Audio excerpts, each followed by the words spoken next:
यह कथा माँ दुर्गा के प्रथम स्वरूप शैलपुत्री की है, जिनकी पूजा नवरात्रि के पहले दिन की जाती है। शैल का अर्थ है पर्वत और पुत्री का अर्थ है बेटी, इसीलिए वे पर्वतराज हिमालय की पुत्री कहलाईं। यह कहानी उनके पूर्व जन्म से शुरू होती है, जब वह सती के नाम से जानी जाती थीं और प्रजापति दक्ष की बेटी थीं। सती ने अपनी इच्छा से भगवान शिव को अपना पति चुना था। एक बार प्रजापति दक्ष ने एक विशाल यज्ञ का आयोजन किया। अहंकारवश और शिव को नापसंद करने के कारण दक्ष ने जानबूझकर शिव को निमंत्रण नहीं भेजा। पिताजी के यहाँ इतना बड़ा यज्ञ हो रहा है और हमें आभास ही नहीं। क्या यह संभव है कि उन्होंने समस्त देवी देवताओं को बुलाया हो पर अपने दामाद को भूल गए? देवी, मुझे पता है तुम्हारा मन वहां जाने के लिए आतुर है, परंतु जहां प्रेम और सम्मान से निमंत्रण न हो वहां जाना उचित नहीं होता। तुम्हारे पिता हमसे रुष्ट हैं और उन्होंने जानबूझकर हमें आमंत्रित नहीं किया है। मैं जानती हूँ, किंतु वे मेरे पिता हैं। पुत्री के लिए पिता के घर जाने को निमंत्रण की क्या आवश्यकता? मैं उनसे मिलकर आना चाहती हूँ। सती का आग्रह अत्यंत प्रबल था। पति के मना करने पर भी वे पिता के घर जाने के लिए तैयार हो गईं। शिवजी ने विवश होकर उन्हें अनुमति दे दी। सती जब अपने पिता प्रजापति दक्ष के यज्ञ स्थल पर पहुंची तो वातावरण कटु था। उनकी बहनों ने उपहास किया और किसी भी संबंधी ने शिव पत्नी के रूप में उनका सम्मान नहीं किया। पुत्री, तुम यहाँ क्यों आई हो? मैंने तो तुम्हें या तुम्हारे उस जटाधारी पति को कोई बुलावा नहीं भेजा था। मेरी पुत्री होकर भी तुमने उस अमंगलकारी को क्यों चुना? पिताजी, मेरे स्वामी देवों के देव महादेव हैं। आपने केवल मेरा ही नहीं, समस्त ब्रह्मांड के स्वामी का अपमान किया है। मेरा आना यहाँ मेरी भूल थी। जिस पिता के घर मेरे पति का तिरस्कार हो, ऐसे घर से मेरा कोई नाता नहीं हो सकता। अपमान की यह अग्नि सती से सहन न हुई। उन्हें लगा कि शिव की बात न मानकर उन्होंने बहुत बड़ी गलती कर दी है। सती ने उसी क्षण स्वयं को योग शक्ति से एकाग्र किया और योगाग्नि प्रज्वलित कर अपने शरीर को उसी यज्ञ की वेदी में भस्म कर दिया। यह आत्मदाह शिव के प्रति उनके अखंड प्रेम और पति के अपमान के प्रति उनके तीव्र विरोध का प्रतीक था। अपने पूर्व जन्म के शरीर का त्याग करने के बाद उन्हीं आदिशक्ति ने अगले जन्म में पर्वतराज हिमालय की पुत्री के रूप में जन्म लिया। पर्वत की पुत्री होने के कारण ही वह शैलपुत्री कहलाईं। इस जन्म में भी उनका उद्देश्य अपने पूर्व पति भगवान शिव को प्राप्त करना था। शैलपुत्री ने कठोर तपस्या की और अंततः अपने तप के बल पर उन्होंने पुनः भगवान शिव को पति के रूप में प्राप्त किया। मां शैलपुत्री का स्वरूप अत्यंत शांत और सरल है। वह बैल वृषभ पर सवार हैं, इसलिए वृषारूढ़ा भी कहलाती हैं। उनके दाहिने हाथ में त्रिशूल और बाएं हाथ में कमल का पुष्प सुशोभित है। नवरात्रि के पहले दिन इनकी पूजा होती है, जो आध्यात्मिक साधना के मूलाधार चक्र को जागृत करती है। मां शैलपुत्री का यह रूप हमें सिखाता है कि जीवन में चाहे कितनी भी बड़ी विपत्ति आए, सच्ची श्रद्धा और अटूट भक्ति कभी नष्ट नहीं होती। वे अपने भक्तों को स्थिरता, शक्ति और दृढ़ संकल्प का आशीर्वाद देती हैं। यह कथा मां दुर्गा के द्वितीय स्वरूप ब्रह्मचारिणी की है। ब्रह्मचारिणी का अर्थ है तप का आचरण करने वाली। यह देवी सती के आत्मदाह के बाद पर्वतराज हिमालय की पुत्री पार्वती के रूप में उनके जीवन की कहानी है, जहां उनका लक्ष्य भगवान शिव को पति रूप में पाना था। पार्वती ने बचपन से ही भगवान शिव को अपना पति मान लिया था। एक दिन देवर्षि नारद हिमालय के दरबार में पधारे।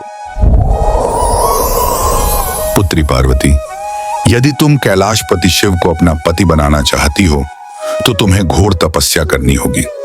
उनके समान कोई तपस्वी नहीं है और तप के बिना उन्हें पाना असंभव है।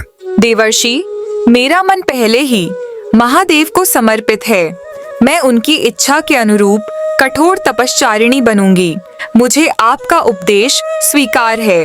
पार्वती ने यह संकल्प लिया और वन में जाकर तपस्या शुरू कर दी।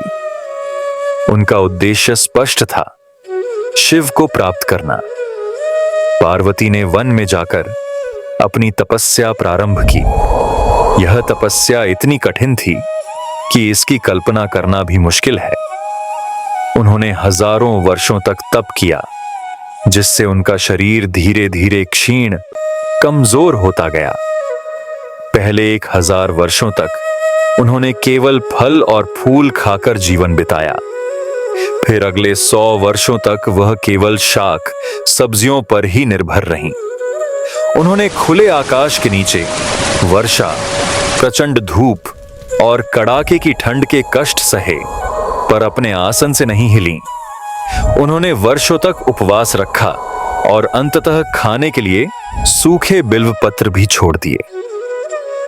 बेलपत्र खाना छोड़ देने के कारण ही उनका नाम अपर्णा पड़ा। माता मैना के इसी दुहक भरे उद्गार के कारण देवी का एक नाम उमा भी पड़ गया। हजारों वर्षों की इस तपस्या के कारण उनका शरीर अत्यंत क्षीण हो गया, पर उनके मुख पर दिव्य तेज और संकल्प की दृढ़ता बनी रही। मां ब्रह्मचारिणी की इस अद्भुत तपस्या से तीनों लोक में हाहाकार मच गया। सभी देवताओं, ऋषियों और मुनियों ने उनकी साधना की सराहना की। अंततः भगवान शिव उनकी दृढ़ता और त्याग से अत्यंत प्रसन्न हुए। हे तपश्चारिणी, उठो देवी, मैं तुम्हारी तपस्या से बहुत प्रसन्न हूं।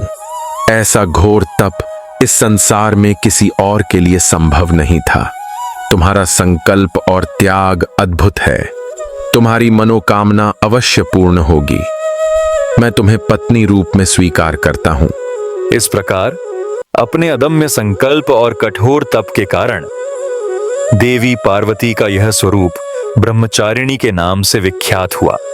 यह स्वरूप भक्तों को यह शिक्षा देता है कि जीवन के कठिन संघर्षों में भी हमें अपने लक्ष्य और कर्तव्य पथ से कभी विचलित नहीं होना चाहिए। उनकी कृपा से हर साधक को जीवन में तप, संयम और सिद्धि प्राप्त होती है। यह मां दुर्गा का तीसरा स्वरूप है, जिनकी पूजा नवरात्रि के तीसरे दिन की जाती है। बहुत समय पहले की बात है। महिषासुर नामक एक अत्यंत शक्तिशाली और क्रूर राक्षस ने अपने बल से तीनों लोकों में हाहाकार मचा रखा था। अपनी दानवी शक्तियों का प्रयोग करके उसने स्वर्ग लोक पर आक्रमण कर दिया। यह महिषासुर तो अजेय होता जा रहा है। स्वर्ग का सिंहासन भी अब हमारे हाथ में नहीं रहा। इसका अत्याचार दिनों दिन बढ़ता जा रहा है। मुनि, मनुष्य सब त्राही त्राही कर रहे हैं। हमें तुरंत त्रिदेव ब्रह्मा, विष्णु और महेश की शरण में जाना होगा। वही कोई उपाय बता सकते हैं। अपनी पीड़ा और व्यथा लेकर सभी देवता शीघ्रता से ब्रह्मा, विष्णु और महेश के पास पहुंचे और उन्हें महिषासुर के आतंक की पूरी कहानी सुनाई। हे त्रिदेव, महिषासुर ने हमारा सब कुछ छीन लिया है। उसने स्वर्ग पर अधिकार कर लिया है और धर्म का नाश कर रहा है। कृपा करके हमारी रक्षा करें। महिषासुर, अब उसका अंत निश्चित है। देवताओं की व्यथा सुनकर त्रिदेवों को असहनीय क्रोध आया। उनके क्रोध की ज्वाला से उनके मुखमंडल से एक प्रचंड और दिव्य ऊर्जा प्रकट हुई। यह ऊर्जा एक साथ एकत्रित हुई और एक अद्भुत, तेजोमय, अलौकिक देवी के रूप में परिवर्तित हो गई। यह देवी ही मां दुर्गा कहलाईं। उस नव प्रकटित देवी को देखकर देवताओं में नई आशा का संचार हुआ। सभी देवताओं ने उन्हें अपने अपने सर्वश्रेष्ठ अस्त्र शस्त्र भेंट किए ताकि वे युद्ध के लिए तैयार हो सकें। यह मेरा त्रिशूल दुष्टों का संहार करें। यह सिंह आपका वाहन होगा। मेरी ओर से यह घंटा स्वीकार करें। इसकी ध्वनि से शत्रु भयभीत होंगे। यह मेरा चक्र आपकी सहायता करेगा। देवी ने सभी अस्त्र शस्त्रों को धारण किया। उनके मस्तक पर घंटे के आकार का आधा चंद्रमा सुशोभित था। अस्त्रों और अर्धचंद्र के कारण ही उनका नाम मां चंद्रघंटा पड़ा। उनका यह स्वरूप युद्ध के लिए सदैव तत्पर और अत्यंत उग्र था। मां चंद्रघंटा ने अपने वाहन सिंह पर सवार होकर घंटे की भयानक ध्वनि से पूरे ब्रह्मांड में कंपकंपी पैदा कर दी। ध्वनि सुनकर महिषासुर अपनी विशाल असुर सेना के साथ युद्ध के मैदान में आया। कौन है यह स्त्री जो युद्ध का आह्वान कर रही है? इसका घमंड तोड़ दो। हे दुष्ट, तेरा काल आ गया है। इस सृष्टि को तेरे अत्याचारों से अब मैं ही मुक्त करूंगी। मां चंद्रघंटा और महिषासुर की सेना के बीच भयंकर युद्ध हुआ। मां की प्रचंडता के सामने असुरों की विशाल सेना टिक न पाई। अंततः मां चंद्रघंटा ने अपने त्रिशूल और अन्य दिव्य अस्त्रों का प्रयोग कर महिषासुर का वध कर दिया। जय मां चंद्रघंटा महिषासुर मर्दिनी की जय। देवी ने हम सबको अभयदान दिया है। अब स्वर्ग पर पुनः धर्म का शासन स्थापित होगा। इस प्रकार मां चंद्रघंटा ने देवताओं को उनके आतंक से मुक्ति दिलाई और पूरे संसार में शांति स्थापित की। मां चंद्रघंटा का यह स्वरूप आज भी अपने भक्तों को निर्भयता, शक्ति और साहस प्रदान करता है। उनकी उपासना से जीवन में सुख, शांति और समृद्धि आती है। नवरात्रि के चौथे दिन मां कूष्मांडा की पूजा की जाती है। कूष्मांडा नाम दो शब्दों से मिलकर बना है। कूष्म जिसका अर्थ है छोटा या ऊर्जा, और अंड जिसका अर्थ है ब्रह्मांड या गोला, यानी जिन्होंने अपनी सूक्ष्म ऊर्जा से इस पूरे ब्रह्मांड को रचा। पौराणिक काल में जब यह सृष्टि नहीं थी, तब चारों ओर केवल गहन अंधकार और शून्य ही व्याप्त था। कोई गति नहीं, कोई प्रकाश नहीं, न ही जीवन का कोई संकेत। सब कुछ निराकार और शक्तिहीन था। इसी महाशून्य के बीच अचानक आदि शक्ति मां दुर्गा का प्राकट्य हुआ। देवी के रूप में प्रकट होने के बाद उन्होंने उस विशाल अंधकारमय ब्रह्मांड की ओर देखा। यह शून्य है। यहाँ न प्रकाश है, न ऊर्जा। जीवन की कोई चेतना नहीं है। इस सृष्टि को क्रियाशील बनाने के लिए मुझे ही प्रकाश और ऊर्जा का संचार करना होगा। उस आदि शक्ति ने अपनी इच्छा शक्ति से इस विराट शून्य में सृष्टि की रचना का संकल्प लिया। उन्होंने मंद और हल्की मुस्कान के साथ उस विशाल ब्रह्मांड की ओर देखा। यह एक अद्भुत क्षण था। जैसे ही मां कूष्मांडा मुस्कुराईं, उनकी उस मुस्कान से दिव्य प्रकाश और ऊर्जा का एक प्रचंड पुंज निकला। मां की सूक्ष्म ऊर्जा और मुस्कान से ही इससे संपूर्ण ब्रह्मांड की रचना हुई। इसीलिए उन्हें कूष्मांडा कहा गया है। मां कूष्मांडा ने अपनी अपार शक्ति से सूर्य को भी उत्पन्न किया। उनका तेज इतना अधिक था कि उन्होंने स्वयं सूर्य मंडल के केंद्र में निवास किया, ताकि उनकी शक्ति से सूर्य देव भी सदैव प्रकाशमान रहें। हे मां, आपका तेज ही मेरी शक्ति है। आप ही समस्त ब्रह्मांड की जीवनदायिनी ऊर्जा हैं। मेरी शक्ति से ही सभी दिशाएं, ग्रह, नक्षत्र, जल, वनस्पति, जीव और मनुष्य उत्पन्न होंगे। मैं इस सृष्टि की आदि स्वरूपा हूँ। इस प्रकार मां कूष्मांडा ने अपनी ऊर्जा से इस समस्त जगत को आकार दिया। उनकी 8 भुजाएं हैं, जिनमें कमंडल, धनुष, बाण, कमल पुष्प और अमृत कलश जैसे दिव्य अस्त्र सुशोभित हैं, तथा उनका वाहन सिंह है। उनकी पूजा से भक्तों को आयु, यश, बल और आरोग्य की प्राप्ति होती है। वह अपनी हल्की सी मुस्कान से ही पूरे ब्रह्मांड को नियंत्रित करती हैं। नवरात्रि में मां दुर्गा के 5वें स्वरूप को मां स्कंद माता के रूप में पूजा जाता है। स्कंद भगवान कार्तिकेय का ही एक नाम है, और उनकी माता होने के कारण ही देवी पार्वती को स्कंद माता कहा जाता है। यह कथा उस काल की है जब तारकासुर नामक एक अत्यंत शक्तिशाली और अहंकारी राक्षस तीनों लोकों पर अत्याचार कर रहा था। उसके बल और घमंड से देवता और ऋषि मुनि त्रस्त थे। तारकासुर का आतंक असहनीय हो गया है। उसने स्वर्ग पर अधिकार कर लिया है। इसका अंत आवश्यक है, पर इसे ब्रह्मा जी से वरदान प्राप्त है।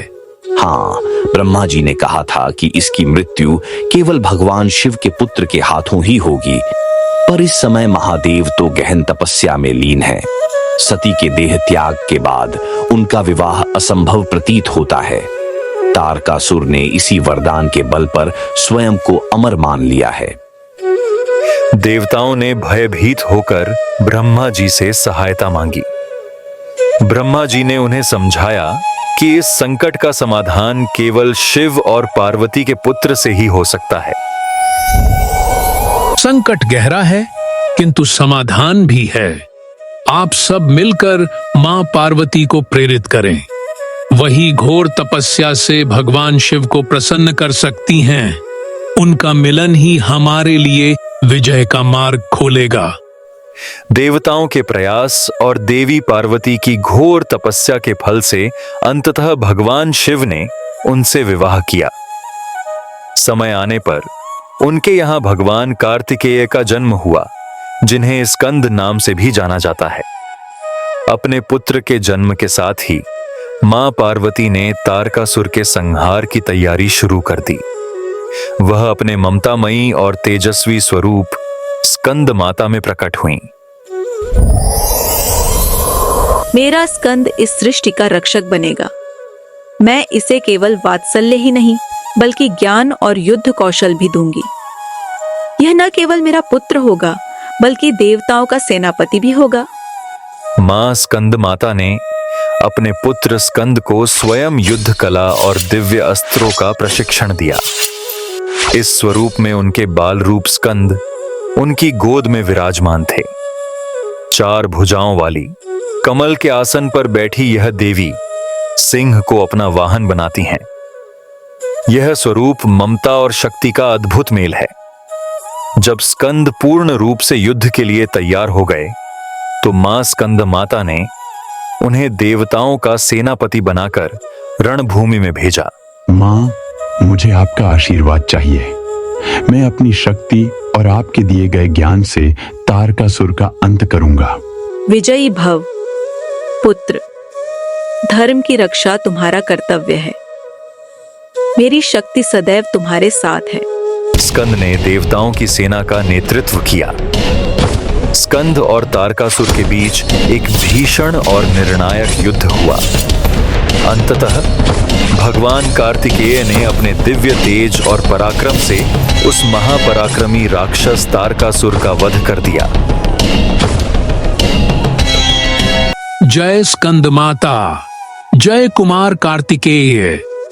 तारकासुर का आतंक समाप्त हुआ। माता ने हमें तारणहार दिया। इस प्रकार मां पार्वती अपने पुत्र स्कंद की माता होने के कारण स्कंद माता कहलाईं। वह मां गुरु और शक्ति तीनों रूपों में पूजी जाती हैं। उनकी उपासना से भक्तों को मातृत्व सुख, ज्ञान और अलौकिक तेज की प्राप्ति होती है। मां दुर्गा के 9 रूपों में छठा स्वरूप मां कात्यायनी का है। उनका नाम महर्षि कात्यायन के साथ संबंधित है और उनकी कथा इस प्रकार है।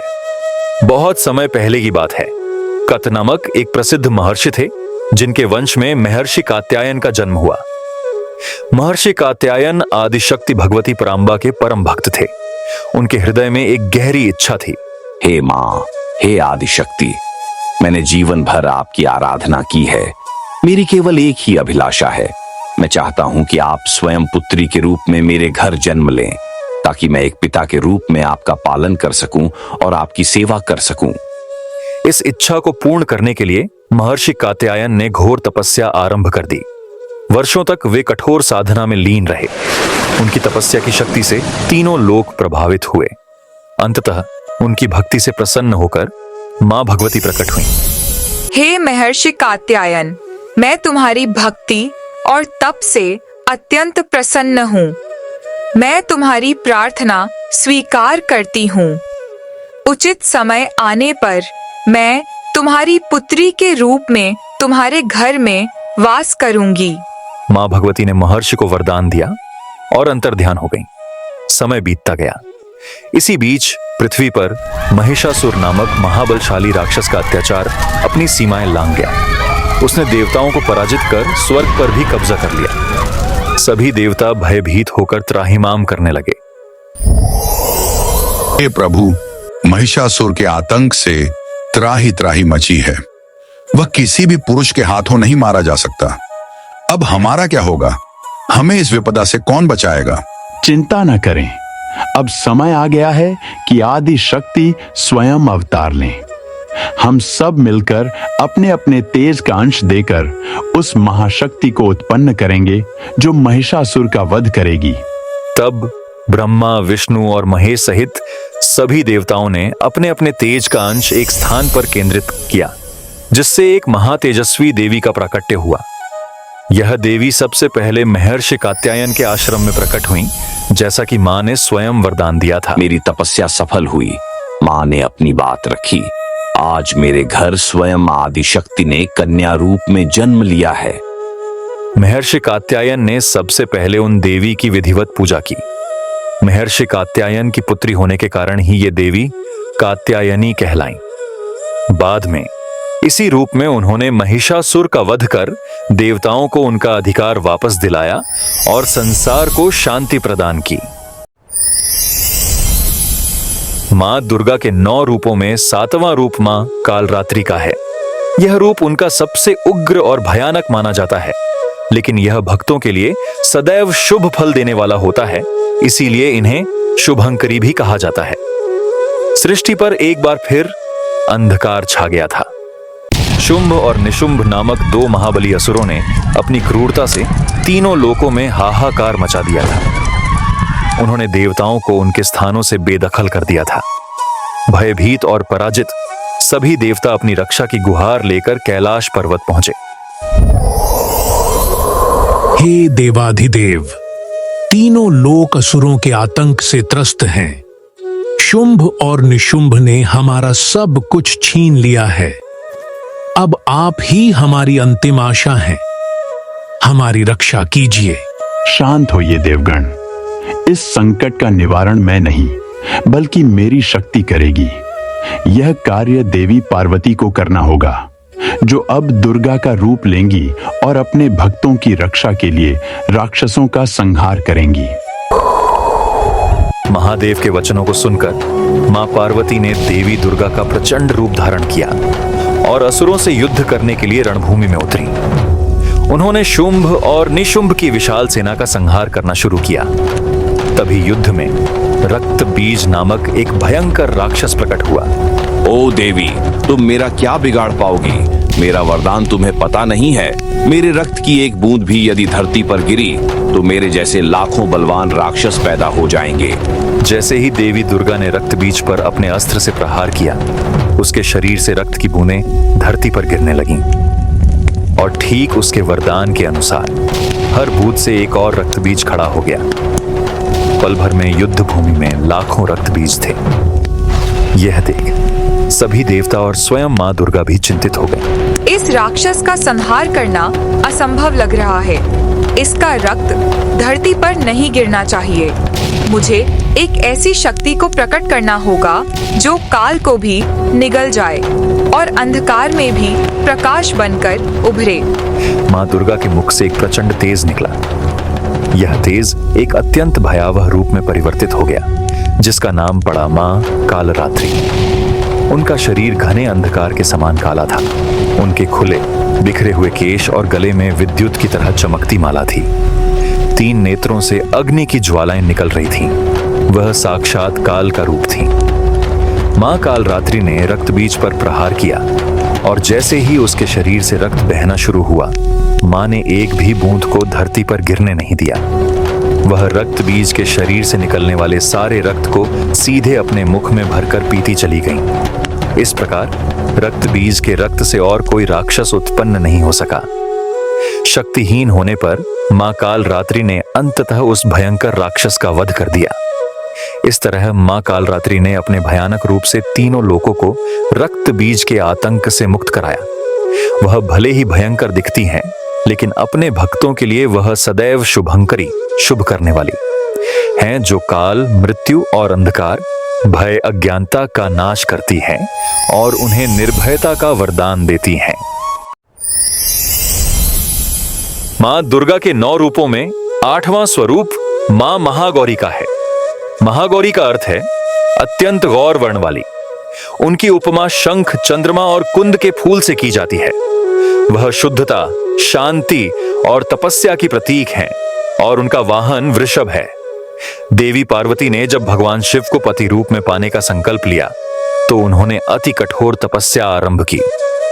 उन्होंने राजसी सुख और भोग विलास को त्याग कर वर्षों तक हिमालय के वन प्रांतों में एकांतवास किया। मेरे महादेव, आपको पाने के लिए मैं वर्षों तक निराहार रहूंगी, चाहे मेरा शरीर गल क्यों न जाए। मेरी यह प्रतिज्ञा है कि मैं केवल आपको ही अपने पति के रूप में प्राप्त करूंगी। लाखों वर्ष बीत गए। देवी पार्वती ने केवल फल, फूल और पत्तों का सेवन किया और अंत में तो उन्होंने निराहार रहकर तपस्या की। इस अति कठिन साधना के कारण उनका शरीर धूल, मिट्टी और तप की कालिमा से पूरी तरह ढक गया। उनका गौर वर्ण समाप्त हो चुका था और वह गहन अंधकार के समान काली दिखाई देने लगी थी। अंततः उनकी अतुलनीय भक्ति और त्याग से कैलाशपति भगवान शिव अत्यंत प्रसन्न हुए। वे पार्वती के समक्ष प्रकट हुए। हे पार्वती, तुम्हारी तपस्या से मैं अत्यंत प्रसन्न हूँ। कोई भी प्राणी इतनी कठोर तपस्या नहीं कर सकता। मैं तुम्हें अपनी पत्नी के रूप में स्वीकार करता हूँ। तुम्हारी साधना सफल हुई, लेकिन देखो, इस कठोर तप ने तुम्हारे गौर वर्ण को पूरी तरह ढक दिया है। इसके बाद भगवान शिव ने पार्वती के शरीर से इस कालिमा को धोने का निश्चय किया। उन्होंने पवित्र गंगा जल को अपने हाथों में लिया और देवी के पूरे शरीर पर छिड़का। जैसे ही शीतल और पवित्र गंगा जल ने देवी के शरीर को छुआ, वर्षों की सारी कालिमा धुल गई। उनके भीतर का दिव्य तेज बाहर निकल आया। देवी पार्वती का शरीर शंख, चंद्रमा और कुंद के फूल के समान अत्यंत गौर वर्ण और कांतिवान हो उठा। उनका सौंदर्य एक बार फिर दिव्य रूप में प्रकट हो गया। अब तुम मेरी शक्ति और सौंदर्य की साकार रूप हो। तुम्हारी यह कांति ही तुम्हारा नया नाम है। आज से तुम महागौरी के नाम से विख्यात होगी। अपने इस अति गौर वर्ण और शांत दिव्य स्वरूप के कारण ही देवी पार्वती मां महागौरी कहलाईं।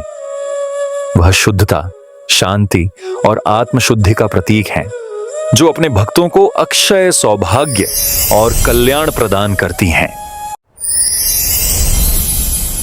देवी सिद्धिदात्री नवदुर्गा का 9वां और अंतिम स्वरूप है। सिद्धि का अर्थ है अलौकिक शक्ति या पूर्णता और दात्री का अर्थ है देने वाली। इस प्रकार वह सभी प्रकार की सिद्धियों, आध्यात्मिक और अलौकिक शक्तियां प्रदान करने वाली देवी हैं। सृष्टि के आरंभिक काल में जब न आकाश था, न पृथ्वी, न सूर्य, न चंद्र, केवल अंधकार और शून्य का साम्राज्य था, उस गहन निःशब्दता को चीरता हुआ एक अद्भुत तेजस्वी प्रकाश पुंज प्रकट हुआ। यह प्रकाश इतना प्रचंड था कि इसने शून्य की नींव को हिला दिया। यह प्रकाश पुंज थी महाशक्ति आदिशक्ति, जिन्होंने स्वयं को मां सिद्धिदात्री के रूप में प्रकट किया। हे शिव, मैं आदिशक्ति हूँ। मेरी इच्छा से यह ब्रह्मांड आकार लेगा।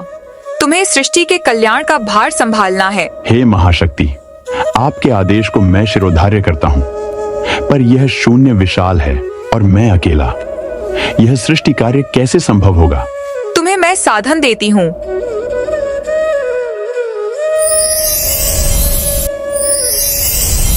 हे ब्रह्मा, तुम सृजन करता होगे। हे विष्णु, तुम पालन करता होगे। और हे महेश, तुम संहारक बनकर संतुलन बनाए रखोगे। तुम सभी मेरी ही शक्ति के अंश हो। अब जाओ और सृष्टि की व्यवस्था संभालो। देवताओं ने अपने कार्य आरंभ किए, लेकिन भगवान शिव ने अनुभव किया कि सृष्टि के संचालन और दुष्ट शक्तियों के संहार के लिए उन्हें साधारण शक्ति से कहीं अधिक की आवश्यकता है। उन्होंने मां सिद्धिदात्री की घोर तपस्या करने का निर्णय लिया। वे वर्षों तक गहन साधना में लीन रहे। शिव, मैं तुम्हारी निष्ठा और तपस्या से अत्यंत प्रसन्न हूँ। वर मांगो। यदि आप मुझ पर प्रसन्न हैं, तो मुझे ऐसी शक्तियां प्रदान करें जिनसे मैं सृष्टि के कल्याण और संतुलन को सुनिश्चित कर सकूं। मुझे आपकी परम सिद्धियों की आवश्यकता है। तथास्तु, मैं तुम्हें 8 प्रमुख सिद्धियां प्रदान करती हूँ।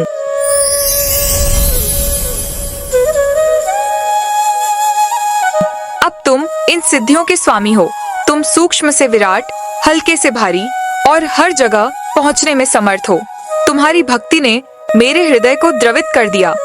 हे जगत जननी, आपने मुझे वह सब दिया जो आवश्यक था, पर मेरी एक अंतिम इच्छा है। मेरी यह शक्ति, यह सामर्थ्य सदैव मेरे साथ रहे। मैं चाहता हूं कि आप शाश्वत रूप से मेरे भीतर निवास करें, ताकि आपकी शक्ति मुझ में सदा प्रवाहित होती रहे।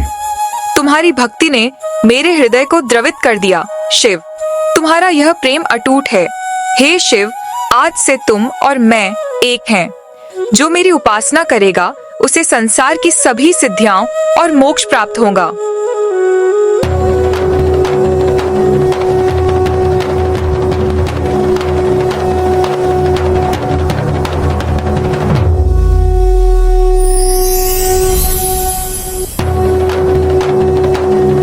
इसी महामिलन के पश्चात भगवान शिव अर्धनारीश्वर कहलाए।